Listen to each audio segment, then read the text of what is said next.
Hello everyone, I am CA Vibhuti Narang. Welcome to our channel वॉक्सकॉव academy.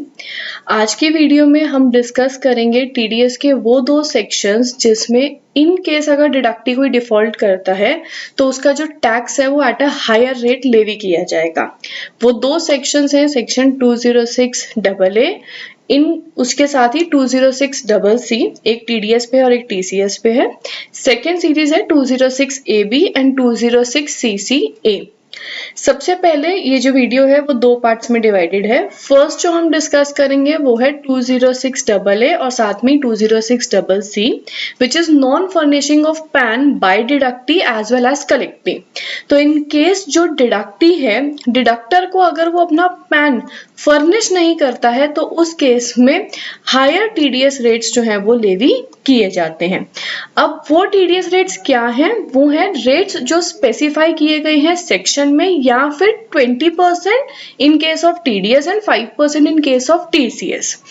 तो अगर deductee या कलेक्टी इन एनी केस पैन अपना फर्निश करना भूल जाता है या टाइमली डिडक्टर को अपना पैन डिक्लेयर नहीं करता है पैन नंबर, तो उस केस में जो रेट स्पेसिफाइड है सेक्शन में वो या फिर 20% इन केस ऑफ टीडीएस और 5% इन केस ऑफ टीसीएस जो है वो लेवी किया जाएगा. दोनों में से जो भी हायर रहेगा उस रेट के ऊपर टीडीएस जो है वो चार्ज किया जाएगा. तो फॉर एग्जाम्पल अगर 194C में आपका टीडीएस रेट 2% है बट डिडक्टी ने अपना पैन फर्निश नहीं किया तो उस केस में जो टीडीएस रेट है वो हो जाएगा 20%. इसमें कुछ इश्यूज हैं. फर्स्ट इशू ये है कि 206AA एप्लीकेबल होगा under section 194LC which is TDS on long term bonds including infrastructure bonds. तो उस केस में 206AA में प्रोहिबिट किया है कि ये सेक्शन उस केस में नहीं एप्लीकेबल होगा. सेकेंड इशू जो अराइज होता है वो है higher TDS in case of 194A. तो 194A सेक्शन के अंडर जो आपका हायर रेट है वो 20% अप्लाई ना होके मैक्सिमम मार्जिनल रेट डिफाइंड है, यानी कि 30% प्लस 37% प्लस उसके ऊपर 4%, यानी कि 42.744% जो है वो लेवी किया जाएगा. जो थर्ड इशू अराइज होता है इस केस में वो है higher TDS under section 194O and 194Q.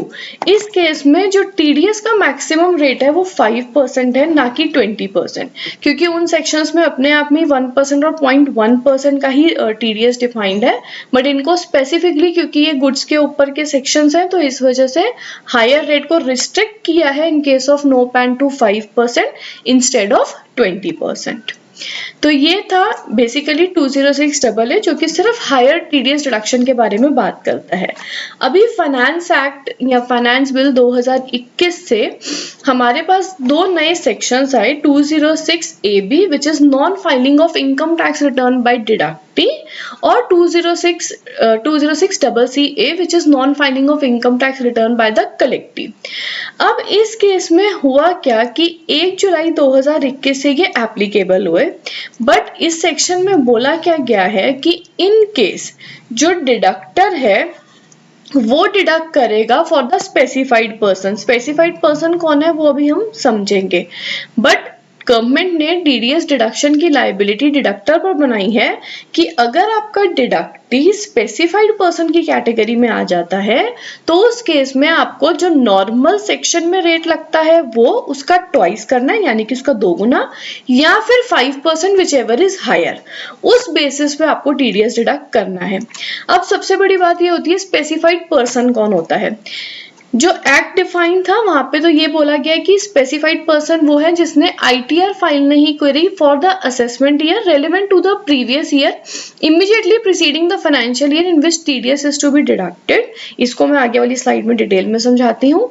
और उसका टीडीएस उस फाइनेंशियल ईयर का 50,000 से ज्यादा है तो ही वो स्पेसिफाइड पर्सन की कैटेगरी में आएगा. और जब डिडक्टी ये डिफॉल्ट करेगा, आईटीआर अपनी प्रीवियस ईयर की फाइल नहीं करेगा, तो ही स्पेसिफाइड पर्सन होने के बाद ही उस पर twice the normal section rates या फिर 5% विच एवर इज हायर वाला स्लैब एप्लीकेबल होगा, अदरवाइज नहीं होगा. अब कैसा हुआ कि आज मान लेते हैं हमारा मंथ चल रहा है अप्रैल 2023, तो मेरा फाइनेंशियल ईयर हो रहा है 23-24. बट उन्होंने बोला कि उसने लास्ट ITR फाइल करी होनी चाहिए। अब अगर मैं लास्ट फाइनेंशियल ईयर की बात करूं तो वो होता है मेरा फाइनेंशियल ईयर 22-23। उसकी ड्यू डेट अभी तक आई नहीं है रिस्पेक्टिवली। अगर इंडिविजुअल है तो जुलाई में होगी 31 जुलाई, और अदर देन इंडिविजुअल्स की फिर सितंबर अक्टूबर की ड्यू डेट्स हैं। तो क्योंकि अभी फाइनेंशियल ईयर 23-24 में ITR की ड्यू डेट ही नहीं आई है, तो हम ये कैसे डिसाइड करेंगे कि वो स्पेसिफाइड पर्सन है या नहीं? तो हम फाइनेंशियल ईयर 21-22 की जो ITR उसको 22-23 में भरनी चाहिए थी। अगर वो फाइल है तो फिर वो स्पेसिफाइड पर्सन नहीं है, अगर वो फाइल नहीं है तो वो स्पेसिफाइड पर्सन है। ठीक है, नेक्स्ट जो हमें समझना है वो है कुछ इश्यूज इस एप्लीकेबिलिटी सेक्शन को लेके। पहली बात है कि ये सेक्शन कुछ सेक्शंस के ऊपर, TDS के कुछ सेक्शंस के ऊपर एप्लीकेबल नहीं है, जिसमें जो सेक्शंस कवर हुए हैं वो है 192, 192A, 194B, 194BB, 194IA, IB, then 194 LBC, 194 M and N। ये कुछ सेक्शंस हैं जिसके ऊपर 206 AB को अप्लाई नहीं किया गया है, तो इन अ सेंस इसके ऊपर हम हायर TDS डिडक्शन के rates as well as specified person वाला कंसेप्ट जो है वो चेक नहीं करेंगे। नेक्स्ट जो हमारा इशू होता है कि अगर दोनों ही सेक्शंस अप्लाई हो जाते हैं, यानी कि 206AA as well as 206AB, तो कौन सा सेक्शन प्रिवेल करेगा? तो इसके ऊपर गवर्नमेंट ने बोला है कि TDS आपका डिडक्ट होगा at the higher of the two rates in both the sections.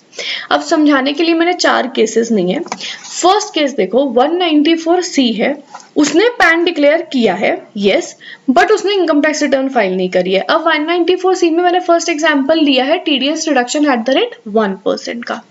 1% में अगर उसने 206AA का डिफॉल्ट नहीं किया और AB में ट्वाइस द रेट करूं तो बनता है 2% और 5% विचएवर इज हायर, तो कौन सा लग जाएगा?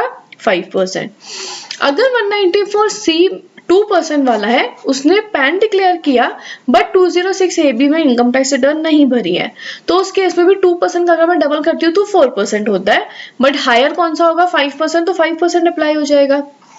बट अगर उसने पैन भी डिक्लेयर नहीं किया थर्ड केस में और उसने रिटर्न भी फाइल नहीं की, अब इस केस में पैन ना डिक्लेयर करने की वजह से rate specified in section 206AA का हो गया 2%, और उसके अलावा 20% वो एक हायर रेट हो गया, और 206AB में हायर रेट क्या था? 5%। तो दोनों में से हायर कौन सा होगा? 20%। तो यहाँ पे कौन सा रेट लगेगा? 20%। अब लास्ट एग्जांपल है मेरा केस 4, वो है 194H के ऊपर। 194H में उसने पैन मान लेते डिक्लेयर नहीं किया, यहाँ पे आपका TDS रेट है 5%। उसने पैन भी डिक्लेयर नहीं किया, उसने TDS इनकम टैक्स रिटर्न भी फाइल नहीं करी, तो 5 का अगर मैं डबल करती हूँ तो 10 होता है। 206AB में 10 और 5 विचएवर इज हायर 10 बनता है, बट अगर 206AA की मैं बात करूं तो वहां पे रेट स्पेसिफाइड इन सेक्शन 5% है, बट हायर क्या हो जाएगा? 20%। तो दोनों में से भी अगर मैं हायर देखूं 10 एंड 20 में, तो क्या हायर बन जाएगा? 20%। तो इन केस अगर दोनों ही सेक्शन अप्लाई होते हैं तो मोस्ट ऑफ द केसेस में हायर रेट 20% ही आपका एप्लीकेबल होगा। नेक्स्ट हम बात करते हैं यहाँ पे हमें ये कैसे डिसाइड होगा, अभी हम एक डिडक्टर है या कंपनी है, उसको ये कैसे पता लगेगा कि मेरे पैन इंडिया बेसिस पे इतने सारे वेंडर्स हैं, इतने लोगों का मुझे TDS डिडक्ट करना है, तो वो सबसे जाके तो नहीं पूछेगा कि आपने TDS income tax return file करी है क्या, आपकी ड्यू डेट पे आपकी ITR मुझे शो करो। तो इस कॉम्प्लेक्सिटी को दूर करने के लिए गवर्नमेंट ने क्या किया, एक फंक्शनैलिटी क्रिएट करी for 206AB as well as 206CCA। ये फंक्शनैलिटी में क्या फायदा होगा कि हमें ये पता लग जाएगा कि हमारे जो वेंडर्स हैं या वो जो पैन है वो स्पेसिफाइड पर्सन है इस सेक्शन के अंदर या नहीं। इसको हम डिटेल में समझेंगे आज की वीडियो में, ये फंक्शनैलिटी कैसे फंक्शन करेगी। उस चीज को मैंने 3 फेजेस में डिवाइड किया है। फर्स्ट फेज होगा कि रजिस्टर कैसे करना है इस पोर्टल पे, सेकंड फेज होगा इस पे लॉगिन प्रोसेस कैसे है, और लास्ट में हम एक्चुअली कंप्लायंस प्रोसेस कैसे चेक करेंगे। तो बात करते हैं फर्स्ट फेज की। फर्स्ट फेज है आपका रजिस्ट्रेशन के ऊपर। अब रजिस्ट्रेशन ना 2 टाइप का हो सकता है इस पोर्टल के ऊपर, रिपोर्टिंग पोर्टल पे, एक है पैन बेस्ड और एक है टैन बेस्ड। मैंने अपनी वीडियो में जो कवर किया है वो टोटली टैन बेस्ड रजिस्ट्रेशन है, क्योंकि मोस्टली डिडक्टर्स के पास टैन रहता है और उनको ये कंप्लाइंस चेक करने की ज्यादा जरूरत रहेगी। पैन बेस के बारे में जहाँ पे रिक्वायर्ड होगा मैं थोड़ा सा आपको बता दूंगी कि मोस्टली स्टेप सेम रहेंगे, बस पैन के टाइम पे थोड़ा सा एक स्क्रीनशॉट या एक स्क्रीन के टाइम पे चेंजेस आएंगे। सबसे पहले आपको जाना है, ये वाली जो वेबसाइट है report.insight.gov.in, ये स्पेसिफिकली रिपोर्टिंग पोर्टल के पॉइंट ऑफ व्यू से बनाई गई है। तो या तो आप इस वेबसाइट के होम पेज पे जा सकते हो और यहाँ पे रजिस्टर के ऑप्शन पे क्लिक कर सकते हो, या फिर आप डायरेक्टली जो इनकम टैक्स की नॉर्मल साइट है incometax.gov.in पे जाके लॉग इन कर सकते हो, रजिस्टर कर सकते हो। अब मैंने मान लेते हैं यहीं से गई या वहां से गए, दोनों केसेस में आप लॉग इन की स्क्रीन पे आओगे। लॉगिन जो करना है वो आपके नॉर्मल टैन क्रेडेंशियल्स के बेसिस पे करना है। जो भी आपका टैन नंबर है वो आपको एंटर करना है, आप अपना पासवर्ड डालेंगे, लॉगिन हो जाएगा। लॉगिन होने के बाद ऊपर एक स्क्रीन में पेंडिंग एक्शंस आएगा। पेंडिंग एक्शंस के टैब के अंदर आपको एक ऑप्शन आएगा रिपोर्टिंग पोर्टल का। आप उस रिपोर्टिंग पोर्टल पे आने के बाद क्या करेंगे, उस स्क्रीन पे प्रोसीड कर देंगे। प्रोसीड करने के बाद आपको सेलेक्ट करना है न्यू रजिस्ट्रेशन, क्योंकि अभी और कुछ ऑप्शन नहीं है, तो आपका न्यू रजिस्ट्रेशन है उसको आपने क्लिक कर देना है कंटिन्यू। जैसे ही आप कंटिन्यू पे क्लिक करेंगे तो आपसे पूछेगा कौन सा फॉर्म टाइप है जिसमें आप रजिस्टर कर रहे हो, तो that is compliance check. Tax deductor and collector का कंप्लाइंस चेक कर रहे हैं। और एंटिटी की जो कैटेगरी है ना वो आपके टैन के बेसिस पे, कंपनी है, इंडिविजुअल है, ट्रस्ट है, पार्टनरशिप है, वो उस बेसिस पे वो ऑटो पॉपुलेट वहां पे हो जाएगा। वो दोनों को सिलेक्ट होने के बाद आपको कर देना है नेक्स्ट। नेक्स्ट करने के बाद आपको अपनी एंटिटी की डिटेल्स डालनी है, उसका नाम, उसका पैन, जो भी आपका रजिस्टर्ड एड्रेस है, लास्ट में प्रिंसिपल ऑफिसर। अब प्रिंसिपल ऑफिसर की डिटेल्स आपको डालनी है। प्रिंसिपल ऑफिसर कौन होगा, वो ऑफिसर होता है जो आपकी कंपनी में डेजिग्नेटेड रहेगा इस पोर्टल के ऊपर लॉगिन और इस पोर्टल को यूज करने के लिए। यानी कि उसको मेल्स या उसके ऊपर जो भी कंफर्मेशन है, उस रिपोर्टिंग पोर्टल पे कितनी रिपोर्ट्स जनरेट करने हैं हम, सारी इंफॉर्मेशन उस प्रिंसिपल ऑफिसर के पास जाएगी। तो आपको उस प्रिंसिपल ऑफिसर का नाम, पैन, उसका first name, middle name, designation, जो भी उसकी बेसिक डिटेल्स है यहाँ पे सब एंटर कर देनी है। और सब एंटर करने के बाद आपके पास जो नीचे ऑप्शंस आ रहे हैं वहां पे ऐड नोडल ऑफिसर का ऑप्शन आ रहा है, दैट इज ऑप्शनल, आप चाहो तो वो डाल सकते हो, प्रीव्यू कर सकते हो अभी तक आपने जो देखा है, लास्ट में आप सबमिट कर सकते हो। तो सबमिट करने के बाद एक सक्सेसफुल कंप्लीशन की स्क्रीन आएगी और वहां पे आपको एक रिक्वेस्ट नंबर मिल जाएगा कि आपका जो ये रिक्वेस्ट है रजिस्ट्रेशन का वो आ गया है।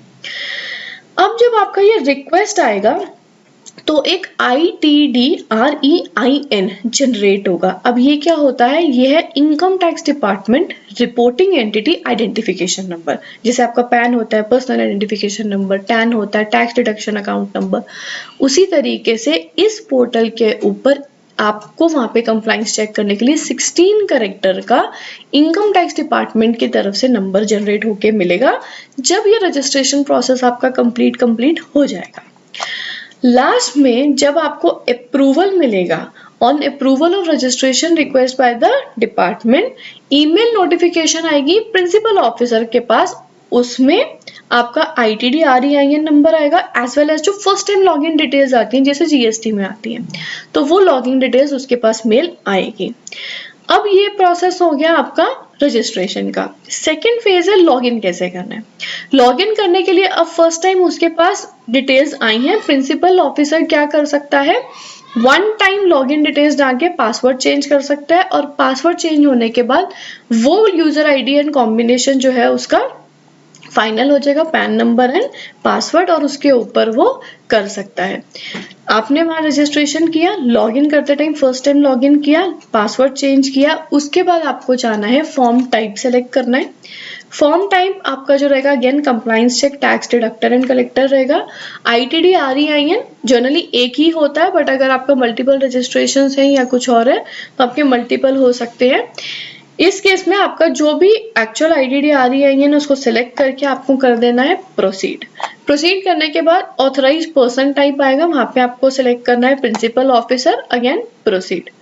प्रोसीड करने के बाद जो आपकी स्क्रीन आएगी लेफ्ट साइड पे स्क्रीन की लेफ्ट साइड पे compliance check for 206AB and 206AA आएगा लेफ्ट पैनल पे, उसको आपको सेलेक्ट करना है। उसको क्लिक करने के बाद हम आएंगे फेज 3 में। फेज 3 है मेरा एक्चुअली कंप्लाइंस चेक, जिसके लिए मैंने ये पूरा प्रोसेस किया। तो उसमें आपके पास दो टाइप के ऑप्शंस हैं, या तो आप सिंगल पैन सर्च कर सकते हो, सिंगल पैन सर्च मतलब एक सिंगल पैन वेरिफिकेशन होगा उसके ऊपर, या फिर आप कर सकते हो बल्क सर्च। बल्क सर्च करने का मतलब multiple pans at a time अगर आपको वेरीफाई करने हैं तो वो ऑप्शन भी पोर्टल पे अवेलेबल है। तो जब मैंने लेफ्ट पैनल पे उसको क्लिक किया कंप्लाइंस को, तो सबसे पहले यहाँ पे पैन सर्च का ऑप्शन आ रहा है, ये है सिंगल पैन सर्च का, ठीक है। तो यहाँ पे आपने पैन नंबर डालना है, कैप्चा कोड डालना है और पैन कैप्चा डालने के बाद सीधा उसको सर्च पे दबा देना है। सर्च प्रेस करते ही सीधा आउटपुट स्क्रीन आती है। अब ये जो आउटपुट स्क्रीन आती है ना, वो आपको क्या क्या डिस्प्ले करेगी, एक तो उस पैन का नाम, अब जो नाम है वो मास्क है, reason mean full identity disclose नहीं होगी, तो आप पैन से उसके आइडेंटिफिकेशन कैप्चर कर सकते हो कि उसको ही बिलोंग करता है, एक्सेस करके आएगा। पैन कब अलॉट हुआ, क्या पैन आधार के साथ लिंक्ड है, और क्या वो स्पेसिफाइड पर्सन है या नहीं। अब यहाँ पे नो का मतलब है कि वो स्पेसिफाइड पर्सन नहीं है, और यस अगर यहाँ पे लिखा आता है तो इसका मतलब वो स्पेसिफाइड पर्सन है और आप 206AB का कंप्लाइंस चेक करोगे। राइट साइड में इसको रिपोर्ट जनरेशन का ऑप्शन भी है, तो आप चाहो तो इस रिपोर्ट को PDF में डाउनलोड करके भी फ्यूचर रेफरेंसेस के लिए या एक ऑडिट ट्रेल के लिए यूज कर सकते हो। नेक्स्ट जो मेरा ऑप्शन था वो था बल्क सर्च का। तो हम कंप्लाइंस वाली स्टेप पे आए थे, वहां से अब सिंगल पैन सर्च ना करके मैं क्या कर सकती हूँ, बल्क सर्च। बल्क सर्च के लिए मुझे लगेगा CSV टेम्पलेट। तो यहाँ पे आपको CSV टेम्पलेट डाउनलोड करना है। डाउनलोड करने के बाद आपके पास इस तरीके का एक एक्सेल फाइल रहेगी। इस एक्सेल फाइल में एट अ टाइम इस टेम्पलेट में 10,000 पैन की कैपेसिटी है। तो आप जितने भी आपके डिडक्टीज हैं उनकी लिस्ट एक जगह एक्सेल में कॉपी पेस्ट करके रख सकते हो। सिर्फ आपको पैन नंबर डालना है, फर्दर कोई डिटेल्स डालने की जरूरत नहीं है। आपने पैन नंबर सबके एंटर करें, सबका एंटर करने के बाद नेक्स्ट स्टेप में आप वहां पे अपलोड CSV का ऑप्शन आ रहा था, आप उस अपलोड बटन में जाएंगे। अपलोड करने के बाद वो आपको फाइनेंशियल ईयर और चूज फाइल, अपनी ये जो वाली जो CSV फाइल है उसको सेलेक्ट करके आप सबमिट कर दो। सबमिट करने के बाद आपके पास इस तरीके की स्क्रीन आएगी। अब ये वाली जो स्क्रीन है इसमें अपलोडेड CSV इस तरीके से दिखाती है कि आपने क्या करी है, अपलोड। अब अपलोड का मतलब है यहाँ पे ना आपको 4 टाइप के स्टेटस दिखेंगे, एक है अपलोड, एक है अवेलेबल, एक है डाउनलोडेड और एक है लिंक एक्सपायर्ड। जो अपलोड स्टेटस है वो मतलब मैंने इमीडिएटली CSV अपनी अपलोड कर दी है, प्रोसेसिंग के लिए पेंडिंग है। जैसे ही जो ये रिपोर्टिंग पोर्टल है उसको प्रोसेस कर लेगा वो मुझे अवेलेबल हो जाएगी विद द रिजल्ट्स। जब अवेलेबल का स्टेटस आएगा इसका मतलब वहां से प्रोसेसिंग हो गई है, results are ready to be downloaded by the deductor. इसके बाद जब मैंने उस लिंक पे क्लिक किया, मैंने वो फाइल डाउनलोड कर ली, तो स्टेटस हो जाएगा डाउनलोडेड। डाउनलोडेड का मतलब है फाइल डाउनलोड हो गई है और वो जो लिंक रहेगा वो अवेलेबल है फॉर नेक्स्ट 24 आवर्स। 24 आवर्स के बाद जो ये नीचे आप स्टेटस देख रहे हैं ना, लिंक एक्सपायर्ड, लिंक एक्सपायर का मतलब 24 आवर्स हो गए हैं और अब ये वाली report is no more available for being downloaded. तो ये 4 टाइप के स्टेटस हैं, इमीडिएटली एक के बाद एक दिखेंगे। पहला होगा अपलोड, प्रोसेस होने के बाद अवेलेबल, डाउनलोड होने के बाद डाउनलोडेड, एक दिन कंप्लीट होने पर 24 आवर्स के बाद लिंक एक्सपायर्ड। ये किस तरीके से दिखती है वो एक सैंपल आउटपुट फाइल है मेरे पास। यहाँ पे यस या नो है, तो no means clean, specified person नहीं है। यस मतलब वो स्पेसिफाइड पर्सन है तो आपके ऊपर 206AB की एप्लीकेबिलिटी आती है, और डैश मतलब पैन इनवैलिड है।